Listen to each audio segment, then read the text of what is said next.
Say we have some API systems, usually some social media or some other API systems, right? So usually the API system that we deal up with, really complex and large data volumes. So how can you design or how can you implement a system which can extract the data from APIs and can load it into some S3 bucket or some persistent location? First of all, like for such data, we can have like projection push down concepts we can use, like filtering the data while reading only. So yeah, by hitting like when you are hitting the API, there are n number of fields which are there getting updated. So first of all, having better understanding of the columns or records you are going to work with, doing the projection push down while reading the data, like filtering on the basis of filtering the data for reading, so it will reduce the unnecessary load on the system because unnecessary reading of the data will also increase your memory usage. After that, the transformations you are going to consider for your like whatever Okay. requirement is, that transformation needs to be done like joins. No, let's consider make it a simple things here. Let make it like it's just only the extraction. I'm not doing any transformation activity. It's just like copy paste, and your system should support the scalable whatever the amount that it can for. So in this Spark provides us the flexibility to connect easily. So in this Spark.py format you have to mention mostly it's a JSON when you are hitting the API, and then you have to mention the API path from where you have to load the data. For Okay. that, I think the connectivity is also matters, like connectivity to that API or exposure to that API. You need to have that. And when you are writing that data, you have to, in S3 bucket, then you have to have the access key and secret key of that particular bucket folder as well. And then there you can mention, Okay. easily can write in the S3 file as well, and then mention in which format you are writing. Okay. Oh, How to make it? checkpointing. We can use the checkpointing. Like there is an option, checkpointing option is also available. So you think Spark is the right fit in this use case, or which one that you can go for? Like if it is not a right fit, in case you feel. Like reading data from API. From APIs, yeah, different set of APIs, and especially when the APIs need to support huge volume of the data.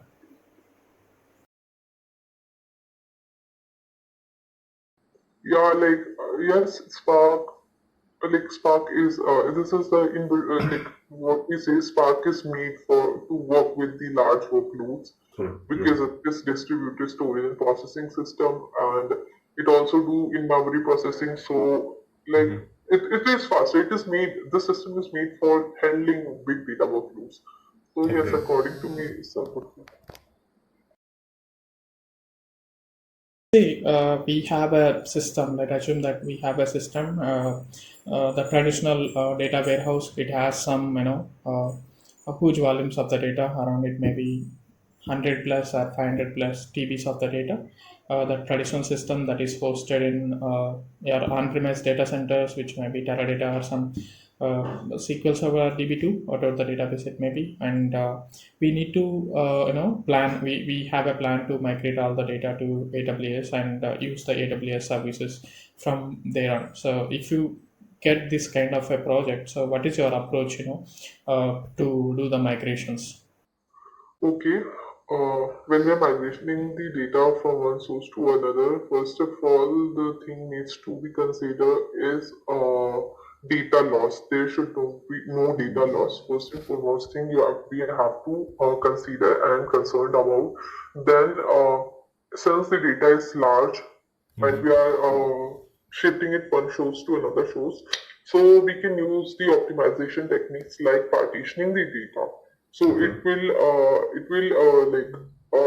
will also easy to point like if in between our system fails, so from where we can restart because we are writing in partitions. So it will be easy to restart the system not from zero from Okay. some ways. So partitioning or bucketing, depending upon the nature of data, what kind of thing we can go with.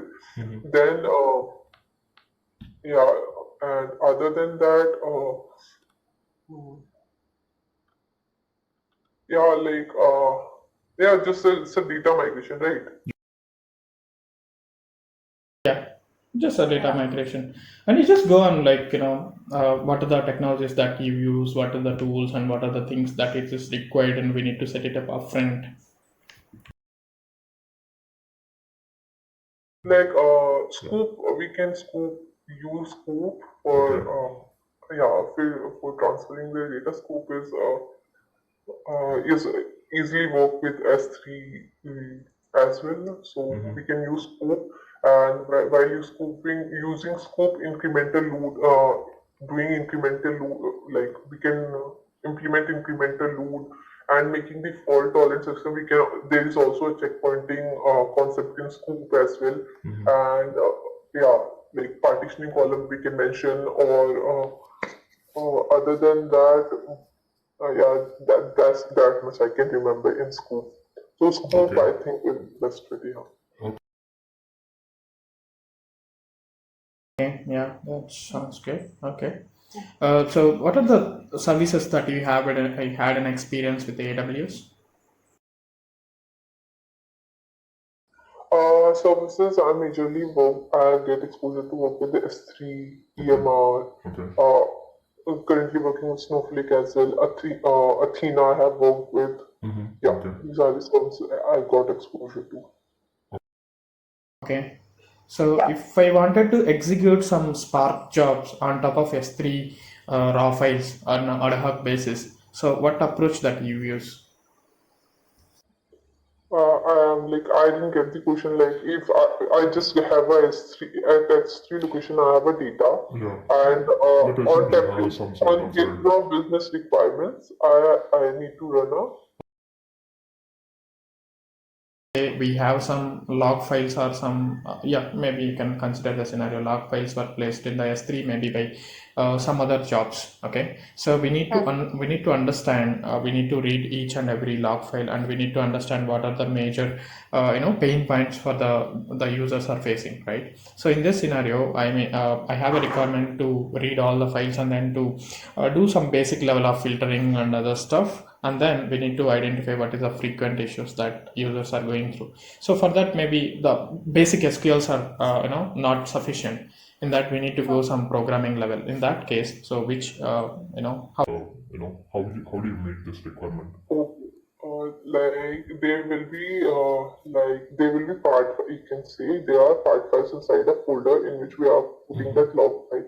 So we can pass that folder Okay. to we can read that folder. Inside that all the files will get read automatically. Okay. We can do all kind of transformation onto that, and then we can like extract a meaningful result or whatever insights we want to see, and we can put it as a result in the target location, whatever location is that.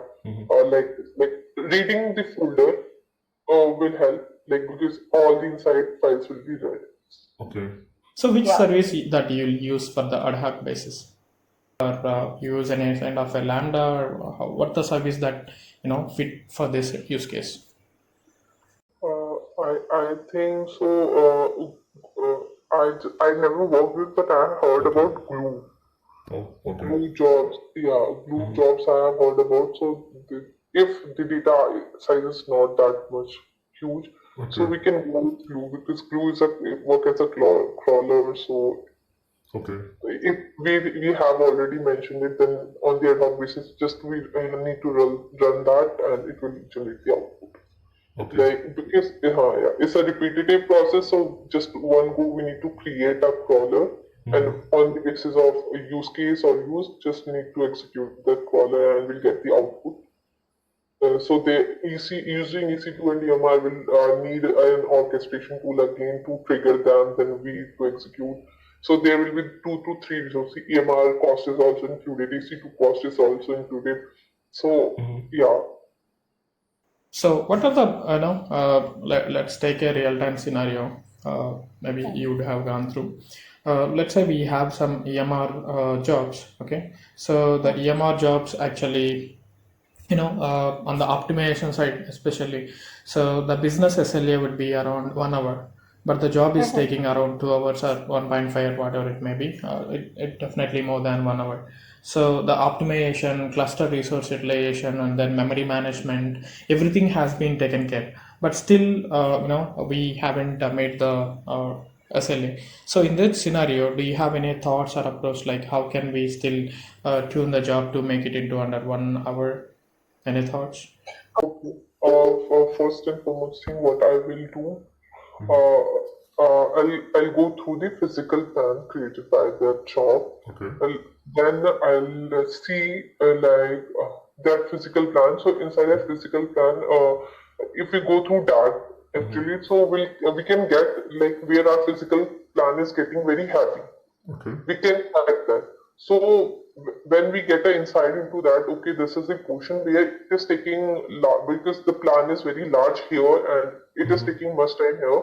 We can go back to our code. Like Okay. this is the process what I did here. Okay. I go back to code and check that particular segment of the code. See why this much amount or huge amount of time is invested here. So this will be a very logical and significant way to justify yourself to business as well. Okay, this is a portion, this is a transformation which is actually very happy and we can't do anything into it. And it is helpful to us कि we can check, okay, if there's any partitioning, grouping by or any other transformation and shuffling is happening, if there's any alternative approach we can go through and go with to optimize it, like any kind of sorting techniques we can use to repartition the data to make it more efficient processing, or there are certain there are many times when we are using partition by and doing just a small sum and all, we can use group by as well. So at times partition by also increase the time and group by helps to reduce that time. So like kind of small observation from the Spark UI, we can start tracing it back, like backtracking, helpful. Yeah, and like if there is no chance, then we are justificable to everyone as well because we have that proof with us. We can't, why we can't do anything into that, or oh why there is no approach. Okay. Yeah. So in the EMR cluster, we have the different types of nodes, right? Can you just go on about that one? Can you just explain what are the nodes types and when to use or what? No, like I don't have much idea. Like I didn't Okay. get the question. Okay. Yeah, that's okay. Um, So have you ever faced any 403 access denied issue in S3? No, okay. like till now, no. Yeah. So, Okay. Do you know anything about the throttling exception? Throttling exception, I have not encountered yet. okay. I have read Yeah, that's about okay. it, but I didn't encounter it, so I can't retain it. Okay. Yeah, that's fine. Yeah, let's say we can take one scenario, simple scenario. I have some CSV files that was located in S3 bucket, and I just wanted to convert all the CSV files to the Parquet, just for to save the cost and to increase the performance when reading the jobs and all. Right? What is your approach on this? Okay, Okay, maybe. like Yeah. using scarce is like big data technologies, we can easily do it. Like reading that file and just changing using dot format as passing parquet and Okay. see whereas then the format will be automatically changed. Okay, let's say if because if you use the Spark, it just like it requires some sort of a manual efforts, right? To the job, or if there is any failures, we need to take care of it. Let's say if I want some managed solution, so how can you go about it? If you are okay, we can write scripts as well. Okay, scripts means like writing like in a script you mentioned like from which location you have to read file.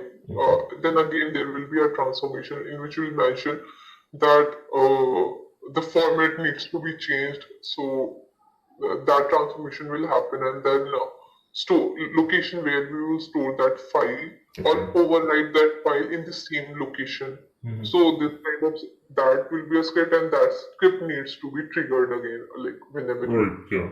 So either schedule that key after, like we'll get this file by this time in this folder, and you need to trigger by this time. The script will be triggered, and it will automatically change it to the packet format. And after that, any kind of processing what is happening on that file will start.